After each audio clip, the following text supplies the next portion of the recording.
If there's one thing I do extremely well, that is, my friend, to reverse engineer things. I love to observe people and I love to see why something is working. And that does not mean I'm copying anybody. I just like to see why a certain strategy works for some people and how they do it and how they apply it.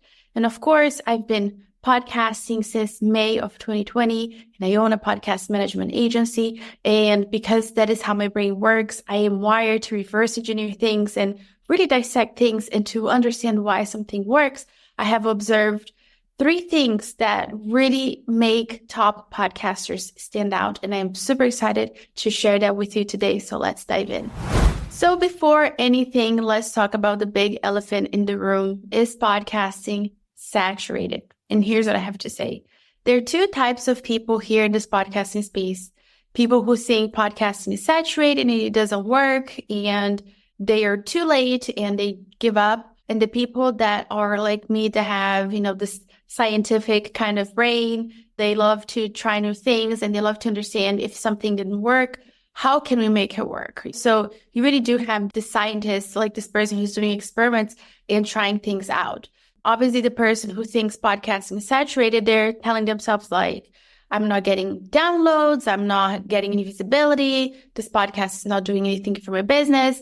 Whereas people who have, the growth mindset and they love to explore things and make things work because they see the finish line, they're asking questions like, how can I grow my listenership? How can I improve my show? How can I do things that will actually place me in front of my ideal listener? And of course, it all comes down to 3 basic things. Number 1, as you can tell, is mindset. So your mindset, how your mind is primed whenever you go into anything in life, that'll for sure determine your success or not. Because if you are relentless, if you're just not going to give up, if you're just going to keep trying, and of course you have to be smart about this, like we're not going to make the same mistakes again and again and again, and hoping that one day things are just going to poof, magically change. That's not what we're doing here, right? Because the next part is having a good strategy. Top podcasters, they have strategy behind anything that they do. Anybody who's successful, they have strategy behind anything that they do. Whether they see it or not, they do have a strategy in place. The third thing is commitment, because here's the thing. I have literally talked to people who told me they went out and they got the microphone and they set up a studio and they recorded like 5 episodes and then they launched their podcast. And then after 2 weeks, they packed it all up.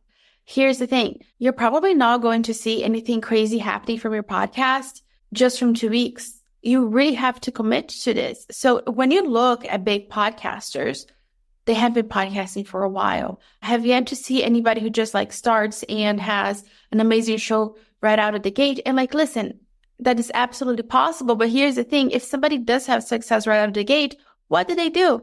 They keep podcasting. So podcasting is not like this magical being that will just, put you on the map and these things. Like no matter what, you have to commit to it. So first things first is, again, having the mindset. When I started podcasting in May of 2020, even though I didn't have an audience, I knew that my show would stand out, that I had a message to say, and I had to overcome a lot of mindset and blocks and fears that were keeping me stuck, from being super honest. If you go back and listen to the very first episode of this podcast, which I still have up, it was a different niche. I'm always in entrepreneurship, but just a different category. I was talking more about e-commerce. I even say it in that episode that I wanted to quit right then and there.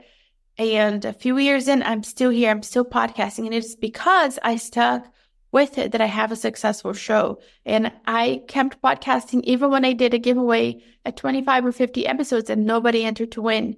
I did a giveaway when it felt like nobody was listening. Like I could see the numbers. Like you can see the numbers. You can log in to your podcast dashboard and you can see that people are listening, but you're not getting any feedback. And it feels like, is this even landing with anybody? But I kept podcasting because you won't see the fruits of your labor for a while. And this is true with anything in life. Like you cannot put a seed in the ground today and then expect tomorrow for it to be a full-blown tree giving fruit. You just have to wait and you just have to be patient.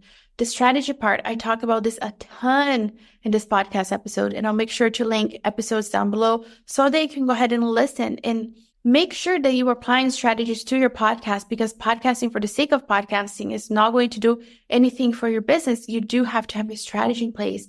And the commitment piece, this is something that I always talk about. This is something that if you're going to start a podcast with the attitude that you're going to see where this takes you and you're going to see what happens and you're just going to show up and you feel like it, what you put into this is what you're going to get in return. So if you're giving this like whatever, I don't care attitude, then you're not going to get a whole lot of results back.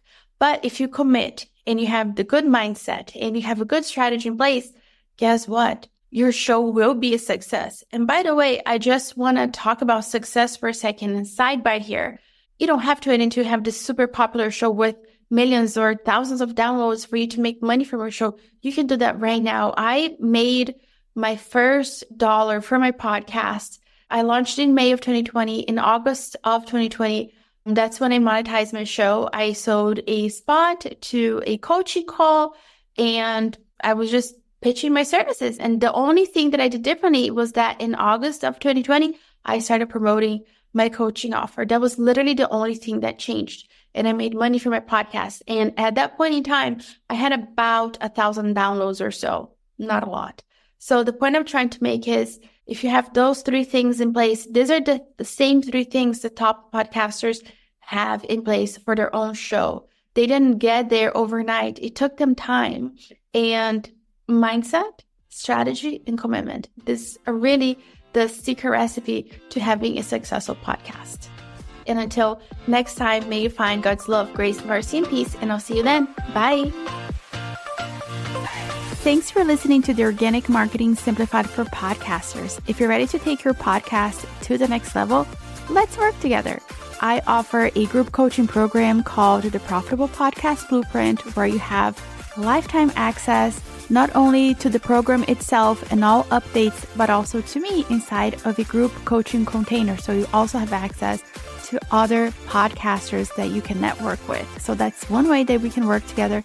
I also own a podcast marketing and production agency. So if all you want to do is to record your episodes and send it to us and have us do all the back work for you while making sure that your show is getting all the visibility it deserves, then that's another way that we can work together.